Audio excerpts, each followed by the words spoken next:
Hair growth కోసము ఈ చిన్న ట్రిక్ చూడండి. మనం ఈ మధ్య onion shampoo, onion tea mask అన్నీ వచ్చుండాయి కదా. ఆ టైం లేకుండా మనం ఇంట్లో ఉండేది ఆనియన్ తీసుకొని, ఒక ఆనియను దాంట్లోకి టీ పొడి ఒక స్పూన్ వేసేసుకొని మనం బాగా మరగనిచ్చేయాలి. వాటర్ వచ్చేసి బాగా ఉడికిపోవాలి, ఒక హాఫ్ దాకా అయిపోవాలి.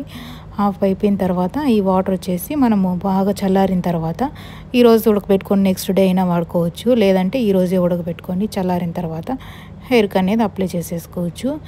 బాగా ఉడికిపోయినాయి కదా, ఉడుకుతున్నాయి చూడండి.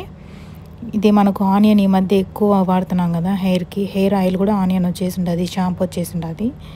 మనము ఇంకా టీ పొడి అంటే ఇంక నార్మల్గా యూజ్ చేస్తాము. హెన్నాలో అట్లా టీ పొడి వేసుకుంటాం కదా, హెయిర్ అనేది హెల్తీగా ఉంటుందని చెప్పేసి. హెయిర్ గ్రోత్ కూడా బాగా అయిపోతుంది. మనకు హెయిర్ లేకుండా కానీ బాగా ఇంక్రీజ్ అయిపోతుంది. ప్రతి ఒక్కరికి ఇప్పుడు హెయిర్ అనేది ఎందుకంటే మెయిన్ స్ట్రెస్ ఎక్కువైపోయి హెయిర్ అనేది ఊడిపోతూ ఉంటుంది. బాగా వడగట్టుకొని ఇంకంతా ఆనియన్ అనేది చాలా మంచిది మనకు హెయిర్కి వచ్చేసి. కావాలంటే ఆనియన్ రసం అయినా తీసుకొని మనం ఉత్తదైనా అప్లై చేసేసుకోవచ్చు.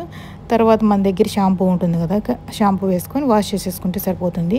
కావాలంటే మనం ఒక 15 మినిట్స్ 20 మినిట్స్ మనకు టైం ఎంతసేపు ఉన్నా పెట్టుకోవచ్చు. నేనైతే ఒక 15 మినిట్స్ ఉండిచ్చేసుకొని తర్వాత అయితే హెయిర్ వాష్ చేసేసుకున్నాను. మనం బాగా అప్లై చేసుకోవాలి. నేనైతే ఆ రోజే అప్లై చేయలేదు, నెక్స్ట్ డే అయితే అప్లై చేసుకున్నాను. మనకి ఎప్పుడైనా అప్లై చేసుకోవచ్చు.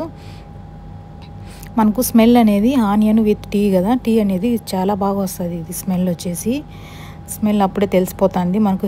హెయిర్లో అలానే ఉంటుంది అనుకోకండి. స్మెల్ వచ్చేసి అట్లేం ఉండదు, హెయిర్ అంతా వెళ్ళిపోతుంది చూడండి. మన దగ్గర స్ప్రే బాటిల్ ఉంటే స్ప్రే బాటిల్, లేకుండా ఉంటే కాటన్ ఉంటుంది కదా, కాటన్తో అయినా లేయర్గా అప్లై చేసుకోవచ్చు. నా వీడియో నచ్చినట్టయితే సబ్స్క్రైబ్ చేసుకోండి, లైక్ చేయండి. ఎవరికైనా యూజ్ అవుతుందంటే షేర్ చేయండి. అంతే ఈ వీడియో. Bye bye.